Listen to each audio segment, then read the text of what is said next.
Music executive. Okay, hello everyone. My name is Dr. Easy Music executive, Easy Concepts Global, Easy Global Ministry. We're here at the court. There had been a purported and orchestrated evil agenda to sell the wrong impression to the public that we're running, and we keep wondering why we should be running. This is our country. No notice was given to me. We didn't know anything about the notice. And I've been appearing. I was at the EFCC on the 10th of December precisely, and I waited for about 4 hours, and nobody attended to me. We're here in Nigeria. If a fundamental human rights action had been filed against my right that was breached because I was detained for about 9 days in Ilorin, April last year, and I needed to find out why should I be breached, why should I be detained. There was no court order for why my accounts were frozen, the company accounts as well. My company business was rendered completely put on the pause, and we wanted to find out why should this happen. This transaction is all predicated on the premise of a contract. There's a contractual relationship, for goodness sake.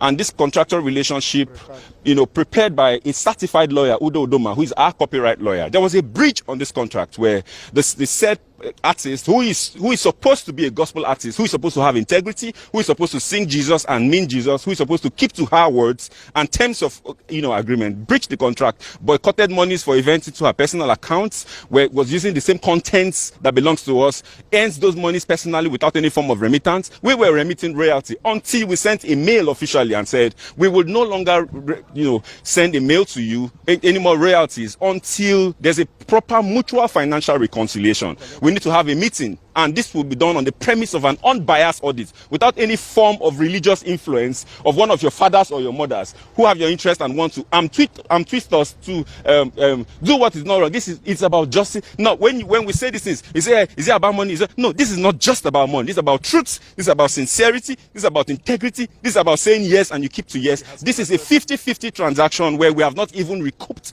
capital. By that, I mean we're sharing 50-50 on gross, not on net. And that's a fair contract, for goodness sake. But when I got to the EFCC, I was told not to write my truth. I was told there's nothing about contracts. All they just deal with is figures, and I should just write the monies that I'm owing. And I said we can't talk about monies without talking about what gave birth to money. The monies came as a result of the contract. This contract, monies was invested into the artist, and it generated this amount of money. And if there was money that was supposed to come to us and it wasn't coming, and we communicated, you cannot communicate and divert. You can't divert what you have communicated. And there's a mail to that effect. So how is this diversion? That's the question. The monies went into the right channels. By right channels, I mean the accounts that are known to the artist. There was no mail, regarding diversion of money. There was no resentment whatsoever with respect to how finances were going up until when this contract was breached. And we have every evidence to clear this. How then is this a criminal offense? This is a purported plan by a cartel of evil people who have the face and the mask of Christianity to destroy the system, to give an impression. I'm talking about someone who has earned over $1,500,000 from the same contract. How do you discredit what you have benefited from? The over $600,000 we're talking about is just for streams, not even for events. We have series of meetings where you went for, you didn't tell people you were going, you hid it because you didn't want us to know. That's not transparency, for goodness sake.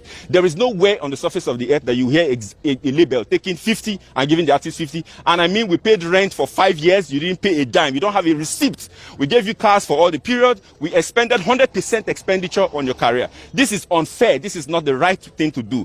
We didn't go to court. We went to court because I wanted to ask that my fundamental right. And why? Because every time I made efforts to see how we can sit down to resolve, the clergies refused. They said my attempt to want to have a peaceful resolution meant weakness, and I would not be bold enough to say, if I don't have anything else, I have my truth, I have my voice, and the world will hear. This is us at the courts here at Federal High Court. I was told that I ran away and I'm here. This is Dr. Iziti. We had also said the right thing to do is to go through an arbitration. When the audits collapsed because of the bias by the people who are supposed to handle it right, we now said, okay, let's explore what the contract provides, which is arbitration through the multi-law court, where this platform brings an independent auditor, either from ICANN, that is neutral and not affiliated to any of the parties, to look into the books. I will publish all our books to the world to see, and let her publish hers as well. Let there be transparency to the world, since we cannot settle it privately. What I will not take is to be twist. I will not be bullied. I will not be intimidated. No, I will not. It won't happen. Nobody has exclusivity or monopoly of madness. The law is the law, and it's clear. Regarding catalog, I've been threatened that they will put charges on me. They will put charges on me using the clicks and the connections that they have, and I won't have an option, and I won't have an option but to relinquish the catalog. I must go to jail, but all manner of threats, and this is coming from Christians, people who call the name of the Lord. We are here at the court, and we have filed for a motion for the warrant of arrest to be set aside until it is clearly established if this is a civil transaction or not.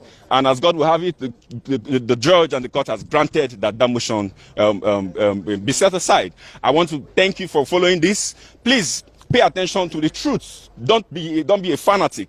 Don't say, oh, I love this person, I hate. No, pay attention closely to the sequence of what this has happened. There are picture evidences, there are video evidences, there are contractual witnesses to this, and these people are alive. Let questions be asked. Don't be swayed by your love and emotions, the emotional connection you have to the people who sing. Don't be deceived by religiosity. No, a lot of times appearance is not reality. Pay attention to the nitty-gritty of this. This event is going to unveil and unravel a lot of evil that goes on within the gospel ecosystem. My name is Dr. And I want to thank the members of press and the public for granting me here. On my left are part of members of my team, my legal department, and we have Barrister Isaac here, and we have Barrister Maxwell. Thank you so much, my lead counsel, Dr. Ubani San, Ife, and everyone who is a part of ensuring that this truth is cascaded to the world, and members of the public. Thank you so much. Please allow some follow-up questions. First is, you said you ruled out a number of things that you did for Mercy Chinwo. Is this exclusive to her? Sorry? You reeled out a number of things that you did for her. Yeah. In your press release, you said you made her, you said you gave her a flat apartment. Yes, please. Yes, please. Is this exclusive to Mercy Chinwo? Or with respect to her contract. So that's the contractual obligation. From our own end, we're supposed to provide all costs. It's a 360 deal, which means a recording and management contract. So we provided all costs, production costs, housing costs, video costs, mobility costs, and we have the receipts and evidence for all of this. Yes. So yeah. Is it exclusive to Mercy Chinwo? It is not exclusive to. It is exclusive to all the artists on the label. Yes, please. Okay. Herself and every other person that is part of this orchestrated conspiracy.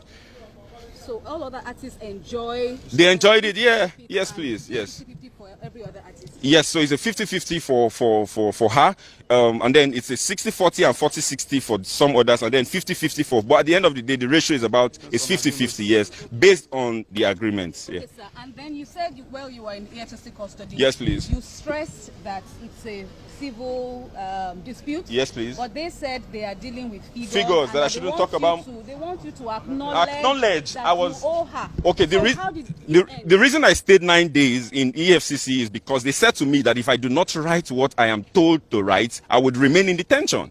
So because I needed to be free, it's my very first time being in the police station. I want to challenge the public that you will not find my name traced to any law enforcement agent anywhere in the world. I've never visited the police station before. I am a credible Nigerian. I do business and straight. But then I was told that if I do not write, compelling me to write in the manner I was being told to write, that I was going to remain in their custody. And what do you do? They transfer money from your account. What do you do? You have to follow somehow. So under duress, I did the things that I did, and then I agreed to transfer a certain amount of money, of course, because the account was blocked. I didn't get a court order.